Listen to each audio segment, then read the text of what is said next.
अपने जहन को मुसीबत की हकीकत से आगाह करो। जब मुश्किल आती है तो इंसान का दिमाग हर तरफ की कियास आराइयों से भर जाता है। हमारी 90% परेशानियां उन चीजों के बारे में होती हैं जो कभी होती ही नहीं। तो पहला काम ये करो कि आंखें खोलो और खुद से पूछो बदतरीन मुमकिना नतीजा क्या है। फिर इस नतीजे को दिल से कबूल करो और अब इसके बेहतर के लिए काम शुरू करो। यही वो लम्हा होता है जहां से संभलने का सफर शुरू होता है। मुश्किल वक्त में सबसे बड़ी गलती ये होती है कि हम कल के बारे में सोच सोच कर आज को भी ज़ाय कर देते हैं। लेकिन मैंने कामयाब लोगों को देखा है, वो दिन को दिन समझकर जीते हैं। यही उनकी ताकत है। तुम्हें अजीब लगेगा, अपनी परेशानियों से छुटकारा चाहते हो तो किसी और की परेशानी दूर करो।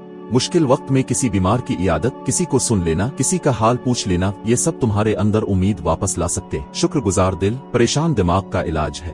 अगर तुम्हारे पास आंखें, हाथ, दिमाग और एक छत है तो तुम खुश नसीब हो। रोज रात को सोने से पहले 3 चीजों का शुक्र अदा करो। ये आदत तुम्हारे जहन को हर तूफान के खिलाफ मजबूत बनाएगी। ये हमेशा याद रखो, मुसीबत तुम्हें तोड़ने नहीं आती, वो तुम्हें बनाने आती है।